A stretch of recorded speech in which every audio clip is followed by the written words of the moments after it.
قال رسول الله صلى الله عليه وسلم لا يكون لأحدكم ثلاث بنات أو ثلاث أخوات فيحسن إليهن إلا دخل الجنة সরকার দু আলম নবী বলেন, তোমাদের মধ্যে যে কেউ তিনজন কন্যা সন্তানকে অথবা তিনজন বোনকে লালন পালন করলো, তাদের হক আদায় করলো, তাদের প্রতি ইহসান করলো, তাদেরকে ইসলামিক শিষ্টাচার ভদ্রতা শিক্ষা দিল, নবীজি বলেন যে এই কাজটা করলো, নবীজি বলেন সে সরাসরি জান্নাতের মালিক হয়ে যাবে। সুবহানাল্লাহ। প্রশ্ন হতে পারে, ওগো আল্লাহর রাসূল, আপনি মেয়েদের ব্যাপারে এত সুসংবাদ কেন বলছেন? মেয়েদেরকে লালন পালন করলে এত সুসংবাদ কেন? ওই যে ইসলামের প্রথমে মেয়েদের ব্যাপারে খারাপ ধারণা ছিল, মেয়েরা দুনিয়াতে আসলে তারা নিজেদেরকে অপমানিত মনে করত। নবীজি বলেন যে মেয়েকে আল্লাহকে খুশি করার জন্যে দিন শিক্ষা দিল, যে বোনকে আল্লাহকে খুশি করার জন্যে লালন পালন করলো। আল্লাহর রাসূল অন্য হাদিসে বলেন, মুসনাদে আহমদের হাদিস ১৪,২৪৭ নম্বর হাদিস, নবীজি বলেন মান কুন্না লাহু সালাসু বানাত, যাকে আল্লাহ তিনজন কন্যা সন্তান দিয়েছেন, ফায়ুযিহিন্না ওয়া ইয়ারহামুহুন্না ওয়া ইয়াকফুলুহুন,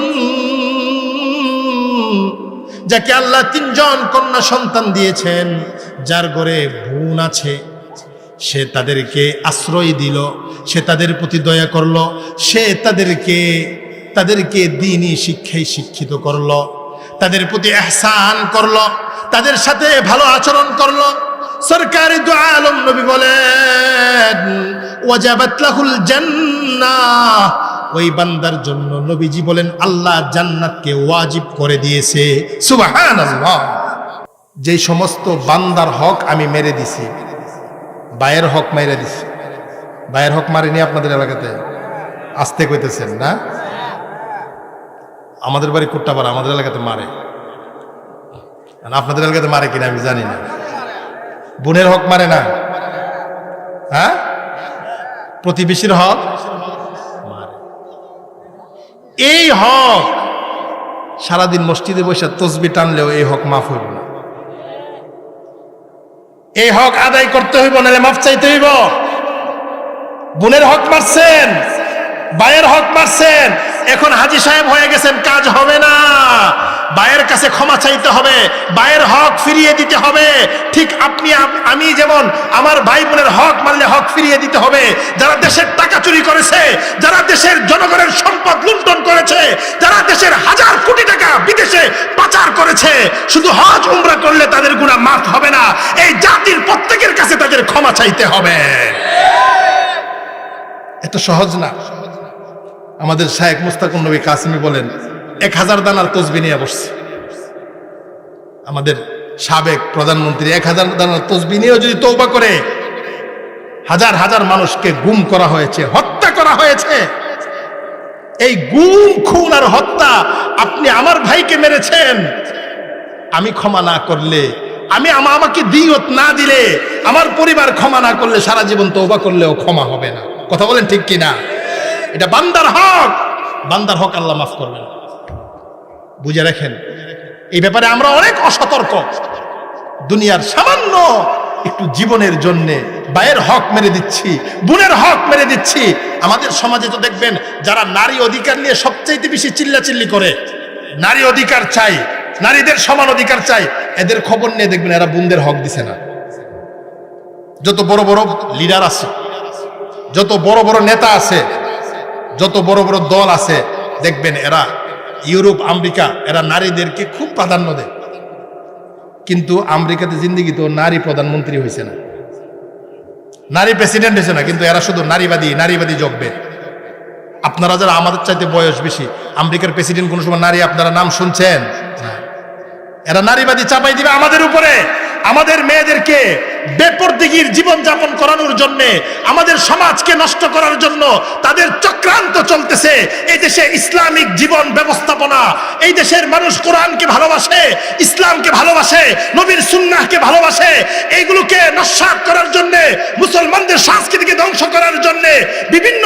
চলতেছে এই সমস্ত মাদ্রাসাগুলো, যে সমস্ত মাদ্রাসাতে দ্বীন শেখানো হয়, যেখানে ইসলাম ধর্মের কালচার শেখানো হয়, এগুলোকে ধ্বংসার পায়তারা করতেছে।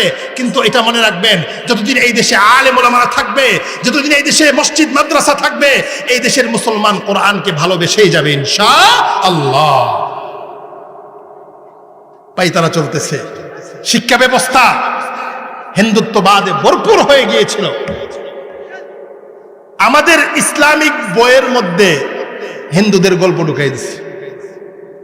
শিক্ষা ব্যবস্থা ভারতের পুরাপুরি আমাদের দেশের শিক্ষা ব্যবস্থায় তাদের হিন্দুত্ববাদকে ঢুকিয়ে দেওয়া হয়েছে। তারা মনে করেছিল ভারতকে খুশি রাখতে পারলে আমরা চিরদিন থাকতে পারবো। আল্লাহ বলে, আমাকে খুশি না রাখলে কেউ থাকতে পারবে না। দুনিয়ার কোন শক্তি কাজে আসবে না। সকল বাহিনী তাদের পক্ষে ছিল, ভারত তাদের পক্ষে ছিল, সারা দুনিয়া তাদের পক্ষে ছিল। আল্লাহ বলছে, ফামা কানা লাহু মিন ফিয়া ইয়ানসুরুনাহু মিন দুনিল্লাহ। কারুনকে আল্লাহ ধ্বংস করতেছিল, কারুনকে আল্লাহ বলতেছিল, কারুনের এত বাহিনী, এত বাহিনী, এত সম্পদ। আল্লাহ বলে, তার গজব যখন আসছে, তাকে যখন মাটি পাকড়াও করেছে, আমার সাহায্য ছাড়া তার কোনো সাহায্য সেদিন কাজে আসে নাই। সুবহানাল্লাহ। ঠিক যারাই ক্ষমতা থেকে গিয়েছে, যারাই সামনে ক্ষমতায় আসবে, এটা মনে করেন না যে আপনার বাহিনী আপনার পক্ষে আসবে, আপনার দল আপনার পক্ষে আসবে। রব্বে কাবার কসম করে বলি, আল্লাহর সাহায্য ছাড়া কোনো মুসলমান কোনোদিন সফল হতে পারে না। অমুকে সাহায্য করবে, অমুকে সাহায্য করবে, দেখছেন না? ভাত খাইবারও সুযোগ পেয়েছে, আল্লাহ দেখাইছে। আপনারা লাগছে না? ছোট ছোট পোলাপান, 10 বছরের বাচ্চা, 10-এর পোলাপান, 6-এর পোলাপান, এরা লাঠি লইয়া বের হইছে, ক্ষমতা শেষ। আল্লাহ বলে, আমি চাইলে ছোট বাচ্চাদেরকে দিয়ে প্রভাবশালীদেরকে ধ্বংস করে দেই। সুবহানাল্লাহ। এই জন্যে হক, কথা বলতেছিলাম, বান্দার হক, ভাইয়ের হক, বোনের হক, প্রতিবেশীর হক। সামান্য 1 ইঞ্চি জমিনের জন্যে আমরা একজন আরেকজনকে মেরে ফেলি, হত্যা করে ফেলি, তার উপরে আক্রমণ করি। নবীজি সাল্লাল্লাহু আলাইহি ওয়াসাল্লাম হাদিসে বলছে, যে অন্যের জমিনকে অন্যায়ভাবে গ্রহণ করলো, কিয়ামতের ময়দানে এই জমিন মাথায় নিয়ে উঠবে। নাউজুবিল্লাহ বলেন, নাউজুবিল্লাহ। এই জন্য আমরা এই বিষয়ে সতর্ক থাকবো, আমরা এই বিষয়ে খুব চৌকান্না থাকবো। দুনিয়ার সামান্য এই সময়ে, এই যে হুজুর বলতেছিল মৃত্যুর কথা, আচ্ছা বলেন, আপনারা যারা এখানে আছেন, এই আমাদের সরাইলের মধ্যে এই এলাকার মানুষ, আলহামদুলিল্লাহ, আল্লাহ তাআলা তাদেরকে বিভিন্নভাবে অনেক অর্থ করে দিয়েছেন। বলেন, আজকে রাত্রে মৃত্যুবরণ করলে কালকে পর্যন্ত আপনার লাশ রাখবে বাড়িতে? কতক্ষণে দাফন করবে? কত পেরেশানি, কতক্ষণে আপনাকে মাটির নিচে রাইখে আসবে, কতক্ষণে জানাজা পড়ে শেষ করবে, পেরেশানি। তো কাদের জন্য আপনি আরেকজনের সাথে আরেকজনের হক নষ্ট করতেছেন? আরেকজনের হক কার জন্য মারতেছেন? এই জন্য সকলের কাছে দেখেন, আরেকজনের হক মারলে এই গুনাহ ওই বান্দা মাফ না করলে আল্লাহ কি করবেন না? মাফ করবেন না। নামাজ পড়ছেন না, আল্লাহ চাইলে মাফ করে দিতে পারেন। রোজা রাখছেন না, আল্লাহ চাইলে মাফ করে দিতে পারেন, এটা আল্লাহর ইচ্ছা। কিন্তু আমি হুজুরের টাকা নিয়ে গেছি অন্যায়ভাবে, হুজুর মাফ না করলে আল্লাহ মাফ করবেন না। এই জন্য তওবার 4 নাম্বার শর্ত হলো বান্দার হক আদায় করতে হবে। কি করতে হবে বলেন? আদায় করতে হবে। সামর্থ্য নাই, হাতে ধরে মাফ চাইবেন, ভাই আমি তো একদিন তোমার এই জিনিসটা আমি নিয়ে গিয়েছিলাম, তোমাকে আমি সকলের সামনে অপমানিত করছিলাম, তোমার হক ছিল আমি তোমাকে সম্মান করা, আমি তোমাকে অসম্মান করছিলাম, আমি তোমার কাছে মাফ চাই, তুমি আমাকে মাফ করে দিবা। যদি এই ক্ষমা নিয়ে না যান, তাহলে হাসরের ময়দানে আল্লাহ তাআলা আপনার নেকি তাকে দিয়ে তার গুনাহ আপনাকে নেওয়াইবে। নাউজুবিল্লাহ বলেন, নাউজুবিল্লাহ। এই জন্য বান্দার হকের ব্যাপারে আমরা সতর্ক থাকবো তো ইনশাআল্লাহ। ইনশাআল্লাহ আল্লাহ তাআলা আমাদের সকলকে বান্দার হক, ভাইয়ের হক, বোনের হক, প্রতিবেশীর হকগুলো আদায় করার তৌফিক দান করেন। আমিন।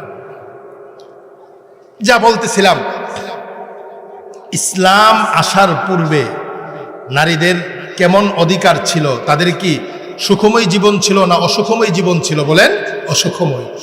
তাদের লাঞ্ছনার জীবন যাপন ছিল। ইসলাম এসে নারীদেরকে এত ইজ্জত দান করেছেন। মুফতি তাকি উসমানী আলাইহি বারাকাল্লাহু ফি হায়াতি, তিনি বলেন, আল্লাহ তাআলা এই আয়াতে বুশিরা শব্দ ব্যবহার করে আল্লাহর বান্দাদেরকে সুসংবাদ দিতেছে, এই শোনো, তোমরা ছেলে সন্তানদেরকে সুসংবাদ মনে করো, আমি কন্যা সন্তানদের ব্যাপারে কোরআনে তাদের সুসংবাদ হিসেবে বুশরা শব্দ মানে কন্যা সন্তান মানেই হলো সুসংবাদ। সুবহানাল্লাহ।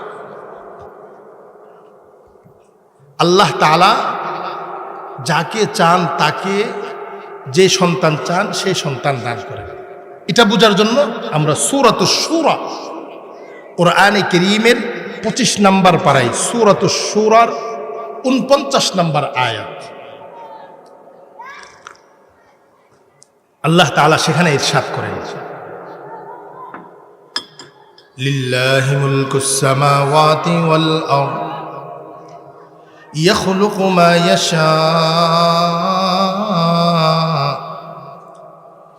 ইয়াহাবু লিমান ইয়াশাউ ইনাসা ওয়া ইয়াহাবু লিমান ইয়াশাউ যুকুর। রব্বুল আলামিন বলেন, আসমান এবং জমিনের রাজত্ব হলো আল্লাহর। বলেন কার? আরো জোরে বলেন কার? আল্লাহ বলতেছেন, আসমান এবং জমিনের ক্ষমতা একমাত্র আমার। বান্দা, আমার এত ক্ষমতা, আমি যা চাই তা সৃষ্টি করি। আমি চাই তো আমি পচা দানাকে মাটির নিচ থেকে ফুল বাগান বানিয়ে দেই। সুবহানাল্লাহ। একই বৃষ্টির পানি, আমি চাই একই বৃষ্টির পানির মাধ্যমে বিভিন্ন রকমের ফলমূল আমি উৎপন্ন করে দেই। এটা আমার কুদরত। আমি চাই, আমি যাকে চাই তাকে ছেলে সন্তানের সুসংবাদ দান করি, যাকে চাই তাকে আমি কন্যা সন্তানের সুসংবাদ দান করি। ইয়াখলুকু মা ইয়াশা, রব্বুল আলামিন বলেন, আমি যা চাই তা সৃষ্টি করি। ইয়াহাবু লিমান ইয়াশাউ ইনাসা ওয়া ইয়াহাবু লিমান ইয়াশাউ যুকুর। রব্বুল আলামিন বলেন, আমি যাকে চাই তাকে ছেলে সন্তান দান করি, আমি যাকে চাই তাকে কন্যা সন্তান দান করি। চিৎকার করে সুবহানাল্লাহ বলেন। সুবহানাল্লাহ। মুফাসসিরিনে কেরাম এই আয়াতের ব্যাখ্যায় বলেন, ইয়াহাবু লিমান ইয়াশাউ ইনাসা, আল্লাহ তাআলা ছেলে সন্তানের আগে কন্যা সন্তানের কথা আলোচনা করে আল্লাহ কন্যা সন্তানদেরকে ছেলে সন্তানের উপরে মর্যাদা দিয়েছেন। সুবহানাল্লাহ। আল্লাহ তাআলা আরো বলেন, ইয়াহাবু লিমান ইয়াশাউ ইনাসা ওয়া ইয়াহাবু লিমান ইয়াশাউ যুকুর আও ইউযাব্বিজুহুম যুকরানা ওয়া ইনাসা। রব্বুল আলামিন বলেন, আমি যাকে চাই তাকে ছেলে মেয়ে উভয় নিয়ামত দান করি। সুবহানাল্লাহ। আও ইউযাব্বিজুহুম যুকরানা ওয়া ইনাসা ওয়া ইয়াজআলু মান ইয়াশাউ আকিমা। আল্লাহ বলেন, আমি যাকে চাই তাকে আমি কোনো সন্তান দান করি না। এবার বলেন, মেয়ে সন্তান কে দেন? বলেন আল্লাহ। ছেলে সন্তান কে দেন? বলেন আল্লাহ। ছেলে মেয়ে উভয় সন্তান কে দেন? বলেন। আবার কারোর সন্তান হয় না, এই হুকুম কার? আল্লাহর। আল্লাহ নিজে বলে দিতেছেন। মুফাসসিরিনে কেরাম এই আয়াতের ব্যাখ্যা করেন, আল্লাহ তাআলা এখানে 4 জন নবীর দৃষ্টান্ত দিয়েছেন। সুবহানাল্লাহ বলবেন না? ইয়াখলুকু মা ইয়াশা ইয়াহাবু লিমান ইয়াশাউ ইনাসা। আল্লাহ এই আয়াতে পয়গম্বর লূত আলাইহিস সালাতু ওয়াস সালামের দৃষ্টান্ত দিয়েছেন। পয়গম্বর লূতকে আল্লাহ শুধু কন্যা সন্তান দান করেছেন। সুবহানাল্লাহ। ইয়াহাবু লিমান ইয়াশাউ ইনাসা ওয়া ইয়াহাবু লিমান ইয়াশাউ যুকুর। আল্লাহ বলেন, আমি যাকে চাই তাকে শুধু ছেলে সন্তান দান করি। আল্লাহ এখানে ইব্রাহিম নবীর দৃষ্টান্ত দিয়েছেন। ইব্রাহিম নবীকে আল্লাহ মেয়ে দেন নাই, শুধু ছেলে সন্তান দান করেছেন। সুবহানাল্লাহ। ইয়াহাবু লিমান ইয়াশাউ ইনাসা ওয়া ইয়াহাবু লিমান ইয়াশাউ যুকুর আও ইউযাব্বিজুহুম যুকরানা ওয়া ইনাসা। আল্লাহ বলেন, আমি যাকে চাই তাকে ছেলে মেয়ে উভয় নিয়ামত দান করি। আমি আমার নবী, আমার পয়গম্বর, বিশ্ব নবী জনাবে মুহাম্মদুর রাসূলুল্লাহ সাল্লাল্লাহু আলাইহি ওয়াসাল্লামকে আমি ছেলে মেয়ে উভয় নিয়ামত দান করেছি। সুবহানাল্লাহ বলবেন না? ওয়াজআলু মান ইয়াশাউ আকিমা। আল্লাহ বলেন আমি যাকে চাই তাকে সন্তান দেই না। পয়গম্বর ইয়াহইয়া, পয়গম্বর ঈসা, তাদেরকে আমি সন্তান দেই নাই, এটা আমার ফয়সালা ছিল। সুবহানাল্লাহ। এই আয়াত থেকে আমরা বুঝলাম ছেলে মেয়ে এই নিয়ামত কে দান করেন বলেন? আল্লাহ। কাউকে শুধু মেয়ে দিয়েছেন, এই নিয়ামত কে দিয়েছেন? আল্লাহ। কাউকে শুধু ছেলে দিয়েছেন, এই নিয়ামত কে দিয়েছেন? কাউকে ছেলে মেয়ে উভয় নিয়ামত দিয়েছেন, এই নিয়ামত কে দিয়েছেন? আবার কাউকে সন্তান দেন নাই, এই ফয়সালা কার বলেন? আল্লাহ। এখানে কি আমি আপনি কোনো কথা বলতে পারবো? কথা বলার কোনো সুযোগ নেই। এবার আসেন, আল্লাহ তাআলা এই আয়াতে মেয়েদের কথা আগে আলোচনা করেছেন। সকল কোরআন বিশেষজ্ঞরা বলেন মেয়েদের কথা আগে বলে আল্লাহ তাআলা মেয়েদের মর্যাদাকে বাড়িয়ে দিয়েছেন। সুবহানাল্লাহ। এবার আমরা হাদিস থেকে বুঝলাম, কোরআন থেকে বুঝলাম মেয়েদের মর্যাদা। মেয়েদের কথা আল্লাহ আগে আলোচনা করেছেন। মেয়েদের ব্যাপারে আল্লাহ বলছেন বুশশিরা বিহি, মেয়েদেরকে আল্লাহ সুসংবাদ বলছেন। সুবহানাল্লাহ বলবেন না? সুবহান। একজন বাবা মেয়েকে লালন পালন করে, একজন ভাই তার বোনকে লালন পালন করে। যেমনি ভাবে কখনো কখনো বাবা মেয়েকে লালন পালন করে, কখনো কখনো বাবা পরিবার থেকে চলে যায়, ভাইয়ের উপরে দায়িত্ব পড়ে বোনকে লালন পালন করার। পরে কি পড়ে না বলেন? ভাই মেয়েকে, নিজের মেয়েকে লালন করলো, নিজের বোনকে লালন পালন করলো, তাদের জন্য কিছু সংবাদ আমি আপনাদের সামনে। তিরমিজি শরীফের 1912 নম্বর হাদিস, নবীজি সাল্লাল্লাহু আলাইহি ওয়াসাল্লাম এই হাদিসে ওই সমস্ত আল্লাহর বান্দাদেরকে সুসংবাদ দিয়েছেন যারা মেয়েদেরকে লালন পালন করেছে, যারা বোনদেরকে লালন পালন করেছে, নবীজি তাদেরকে জান্নাতের সুসংবাদ দিয়েছেন। সুবহানাল্লাহ। قال رسول الله صلى الله عليه وسلم لا يكون لأحدكم 3 بنات أو 3 أخوات فيحسن إليهن إلا دخل الجنة।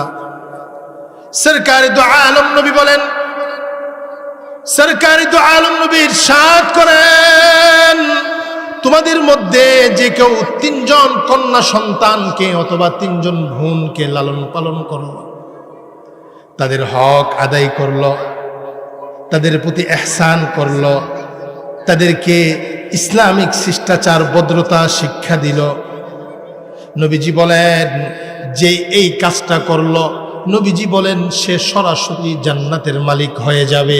সুবহানাল্লাহ।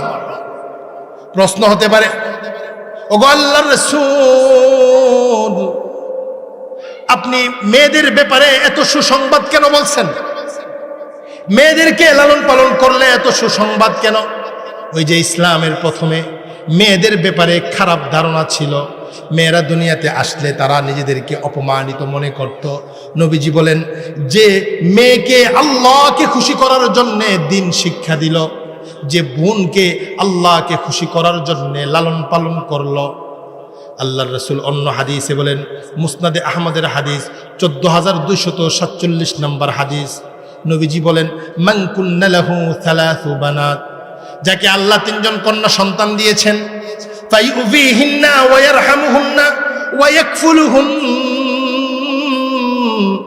যাকে আল্লাহ 3 জন কন্যা সন্তান দিয়েছেন, যার ঘরে বোন আছে, সে তাদেরকে আশ্রয় দিল, সে তাদের প্রতি দয়া করল, সে তাদেরকে দ্বীনি শিক্ষায় শিক্ষিত করল, তাদের প্রতি ইহসান করল, তাদের সাথে ভালো আচরণ করল।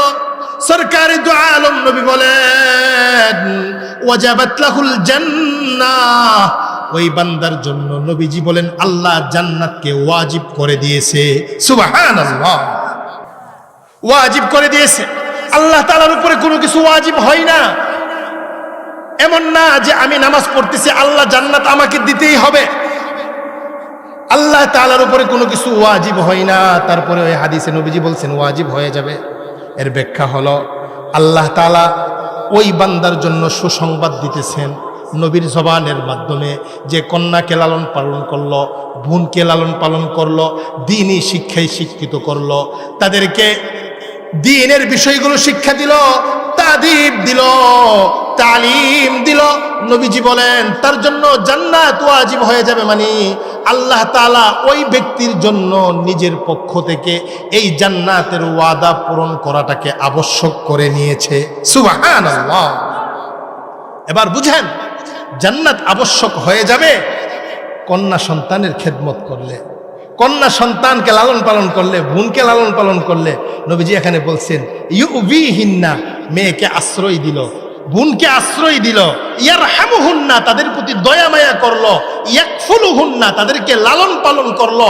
অন্য হাদিসে আসছে ইউআদ্দিবুহুন্না, তাদেরকে শিষ্টাচার ভদ্রতা শিক্ষা দিল। হাত্তা ইয়াকবারনা হাত্তা ইয়াতাজাওয়াজনা, তাদের বিবাহ পর্যন্ত, তারা বড় হওয়া পর্যন্ত এই কাজ যে ভাই করবে, যেই বাবা করবে, তার জন্য জান্নাত আবশ্যক। সুবহানাল্লাহ বলেন, সুবহান। এবার বুঝেন, জান্নাত আবশ্যক তিনজনের সুসংবাদ। সাহাবায়ে কেরাম তো সামনে বসে রয়েছে, কারো 2 মেয়ে আছে। সাহাবায়ে কেরাম প্রশ্ন করেছে, ওগো আল্লাহর রাসূল, যার 2 মেয়ে আছে সে যদি 2 মেয়েকে লালন পালন করে তার জন্য কি সুসংবাদ? বলে 2 মেয়েকে লালন পালন করলেও জান্নাতের সুসংবাদ। সুবহানাল্লাহ। এবার বর্ণনাকারী সাহাবী হযরত জাবের বলতেছে, সাহাবায়ে কেরাম বলতেছিল, যদি কেউ বলতো যে ও নবী, আমার তো একজন কন্যা আছে বা আমার ঘরে একজন বোন আছে, আমি তার লালন পালন করতেছি, তো নবী এটাও বলে দিত যে একজনকে লালন পালন করলেও আল্লাহ তাআলা জান্নাত দান করবেন। সুবহানাল্লাহ। এবার একটু বুঝার চেষ্টা করবেন।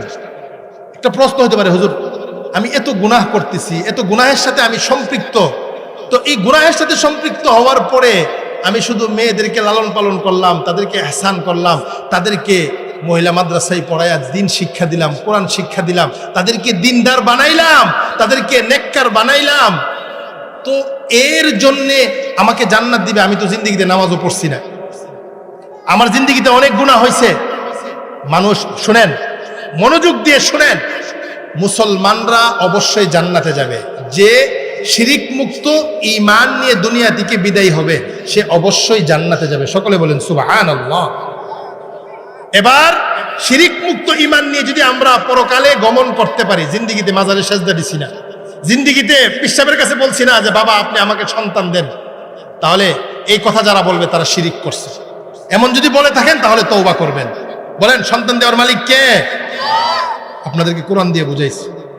এখন অনেক গুনাহ হয়েছে, আল্লাহ তাআলা কোন বান্দাকে তার গুনাহ মাফ করে প্রথম সারির জান্নাতীদের সাথে জান্নাত দিয়ে দিবেন। সুবহানাল্লাহ।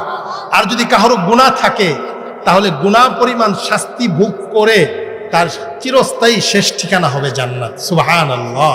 মানে মুমিন বান্দা যে কালিমা নিয়ে যেতে পারবে, শিরিক মুক্ত ঈমান নিয়ে যেতে পারবে, তার হাজারো গুনাহ থাকলে এই গুনাহকে আল্লাহ কোনো না কোনো ভাবে হয়তো ক্ষমা করবেন, অথবা গুনাহ পরিমাণ শাস্তি দিয়ে তাকে অবশ্যই অবশ্যই তার শেষ ঠিকানা জান্নাত বানিয়ে দিবেন। সুবহানাল্লাহ। আমার আলোচনা খুবই শেষের দিকে, সর্বশেষ আমি আপনাদেরকে বলবো, হুজুর একটা প্রশ্ন হতে পারে, মেয়ে সন্তানের লালন পালনের এত ফজিলত কেন? কি বলেন, একটা প্রশ্ন হইতে পারে কি হতে পারে না বলেন? কারণ মেয়ে সন্তান তো সে আপনাকে লাঠিয়াল হিসেবে সহযোগিতা করতে পারবে না, সে দুর্বল, সে ঘরে থাকে, সে আপনাকে চাইলেই রুজি রোজগার করে আইনা দিতে পারে না। তার মাধ্যমে আপনার বংশ বিস্তার হবে না, আরেক পরিবারের বংশ বিস্তার হবে। তাকে আপনি লালন পালন করছেন একমাত্র আল্লাহকে খুশি করার জন্য। বলেন কাকে? আল্লাহকে। ছেলের ব্যাপারে অনেক আশা, ছেলে বড় হবে, চাকরি করবে, আমাকে এই দিবে সেই দিবে। মেয়েদের ব্যাপারে আমাদের কোনো আশা থাকে না, লেখাপড়া করাইলেও শ্বশুর বাড়িতে চলে যাব। তো এই জন্য মেয়ের পিছনে যা ব্যয় করতেছি একমাত্র আল্লাহকে খুশি করার জন্য। বলেন কাকে খুশি করার জন্য? আল্লাহকে খুশি করার জন্য। আর এই ব্যয়টা যদি হয় আমার মেয়েকে কোরআন শিক্ষা দেওয়ার জন্য, মাদ্রাসায় পড়ানোর জন্য, তাহলে এই ব্যয় দ্বীনের রাস্তায় খরচ আল্লাহ তাআলা 700 গুণ সওয়াব দান করবেন। সুবহানাল্লাহ। এই জন্যে আমরা প্রত্যেকেই আমাদের মেয়েদেরকে আমরা অবহেলা করব না। আবু দাউদ শরীফের একটা হাদিস শোনাই আপনাদেরকে, 5146 নম্বর হাদিস।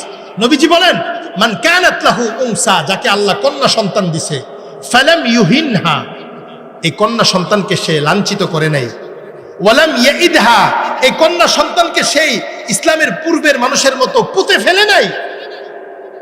ওয়ালাম ইউসির ওয়ালাদাহু আলাইহা, ছেলে সন্তানকে কন্যা সন্তানের উপরে প্রাধান্য দেয় নাই। মেয়ে সন্তানকে দেখতে পারে না, শুধু ছেলেকে শুধু খাওয়ায়, মেয়েকে তুচ্ছতাচ্ছিল্য করে, সে এমনটা করছে না। সে ছেলে মেয়ের মাঝে ইনসাফ করছে, সমতা বজায় রাখছে। নবী বলেন এমন গার্ডিয়ানকে, এমন বাবাকে আল্লাহ জান্নাত দান করবেন। সুবহানাল্লাহ। আমাদের সমাজে এই বৈষম্য আছে, আমরা ছেলেদেরকে খুব আগে বাড়িয়ে দেই, মেয়েদের প্রতি আমরা পিছনে চলে যাই। না, মেয়ের খেদমত করবেন, জান্নাতের সুসংবাদ। ছেলের ব্যাপারে আল্লাহ জান্নাত বলে নাই, সুবহানাল্লাহ বলবেন না? এই জন্য আমরা আমাদের মেয়েদেরকে আল্লাহকে খুশি করার জন্য তাদের পিছনে আমরা দুনিয়াতে যেন তারা সুন্দর জীবনযাপন করতে পারে, তারা যেন দুনিয়াতে দ্বীন শিখতে পারে, ইসলাম শিখতে পারে, এই জন্য আমরা খরচ করব তো ইনশাআল্লাহ। ইনশাআল্লাহ। মাদ্রাসা জুলাইখা ইসলামিয়া তাহফিজুল কোরআন মাদ্রাসা, এই মাদ্রাসাতে আপনি সহযোগিতা করছেন, মেয়েকে ভর্তি করছেন, মাদ্রাসাকে সহযোগিতা হয়েছে। মাদ্রাসায় বেতন দিতেছেন, মাদ্রাসার সহযোগিতা হয়েছে। মাদ্রাসার মাহফিলে টাকা দিয়েছেন, মাদ্রাসায় সহযোগিতা হয়েছে। এটা আপনার মেয়ের ওসিলা এখানে আসছে, মেয়ের জন্য আপনি ব্যয় করছেন। এটা সাধারণ ব্যয় না, এটা আল্লাহর রাস্তায় ব্যয় হয়েছে। এই ব্যয়ের বদলা আল্লাহ তাআলা আপনাকে পাহাড় পরিমাণ সওয়াব দান করবেন। সুবহানাল্লাহ। সম্মানিত উপস্থিতি, আমার আলোচনার সার কথা এটাই ছিল, আল্লাহ তাআলা মেয়েদেরকে অনেক মর্যাদা দান করেছেন। কথা বলেন ঠিক কিনা? মেয়েদেরকে লালন পালন করলে বাবা জান্নাতি, মেয়েদেরকে ভাই লালন পালন করলে ভাই জান্নাতি। এই জন্য মা বোনদেরকেও বলবো, আপনারাও ভাই বোনদের অধীনে, ভাইদের অধীনে আছেন, বাবাদের অধীনে আছেন, তারা যে সমস্ত শরীয়ত সম্মত আদেশগুলো করে এগুলো পালন করবেন, স্বামীর আদেশ মানবেন, স্বামীর আদেশ অনুযায়ী জীবন যাপন করবেন। আপনার জন্য সুসংবাদ, স্বামীর কথা মেনে চলবেন, আপনার জন্য নবী জান্নাতের সুসংবাদ দিয়েছে। সুবহানাল্লাহ। আল্লাহ তাআলা আমাদের সকলকে আমাদের সন্তানদের মাঝে সমতা, ইনসাফের সাথে তাদেরকে নিয়ে দুনিয়াতে চলার তৌফিক দান করেন। মেয়েদেরকে ছোট বানানো, ছেলেদেরকে বড় বানানো, ছেলেদেরকে বড় বানানো, মেয়েদেরকে ছোট বানানো, অথবা মেয়েদেরকে অনেক প্রাধান্য দেওয়া, ছেলেদেরকে নিচে নেওয়া, এটা কিন্তু ইসলাম সমর্থন করে না। হযরত নুমান ইবনে বাশীরের হাদিস, বুখারী শরীফের 2785 নম্বর হাদিস। এই হাদিসে হযরত নুমান ইবনে বাশীরের বাবা আসছে, আয়েশা আল্লাহ রাসূলকে বলতেছে, ইয়া রাসূলুল্লাহ, আমি নুমান ইবনে বাশীরকে, আমার ছেলে নুমানকে তার মা বলতেছে কিছু হাদিয়া দেওয়ার জন্য। বলতেছে আচ্ছা, তা আমার কাছে কেন আসছো? বলে তার মা বলতেছে আপনি নবীকে সাক্ষী রাখেন। নবীজি তাকে প্রশ্ন করতেছে, তুমি জীবদ্দশায় তোমার যে আরো সন্তান আছে সকলকে তুমি কি হাদিয়া দিছো, উপঢৌকন দিছো? বলে না ইয়া রাসূলুল্লাহ, আমি সকলকে দেই না। নবী বলছে আল্লাহকে ভয় করো, তোমার জীবদ্দশায় তুমি যা দিবা এটা মিরাস না, এটা হলো উপঢৌকন। আমি দুনিয়ার দিকে চইলা গেলে এটার উত্তরাধিকারী হবে সন্তান। কথা বুঝবেন মাসআলা? আমি দুনিয়াতে আসি, এখন বন্টন করতেছি, এটা কি না? মিরাস না। বলেন এটা কি না? মিরাস না। এটা হলো আমার পক্ষ থেকে হাদিয়া, উপঢৌকন। এটা দেওয়ার ক্ষেত্রে আমি ছেলে মেয়েকে সমান দেব, তাহলে ইনসাফ হবে। আমি দুনিয়ার থেকে চলে গেলে আল্লাহর বিধান, ছেলে 1 পাবে, মেয়ে 2 পাবে। মেয়ে কোনো খরচ নাই, বাবার ঘর থেকে পাইবে, স্বামীর ঘর থেকে পাইবে, ছেলের ঘর থেকে পাইবে। আল্লাহ তাআলা মেয়েদেরকে শুধু অগ্রাধিকার দিয়েছেন, জায়গায় জায়গায় মেয়েদের কোনো খরচ নাই, কিন্তু তাদের 4 দিক দিয়ে আল্লাহ তাআলা সম্পদের মালিক বানিয়ে দেন। সুবহানাল্লাহ। এই জন্য আমরা আমাদের জীবদ্দশায় ছেলে মেয়েদের মাঝে আমরা বৈষম্য করব না, ইনসাফ করব। আল্লাহ তাআলা আমাদেরকে তৌফিক দান করেন। এই মাহফিলকে, মাদ্রাসাকে কবুল করেন। সকলে আমিন বলেন। আমিন। ওয়া আখিরু দাওয়ানা আলহামদুলিল্লাহি রাব্বিল আলামিন।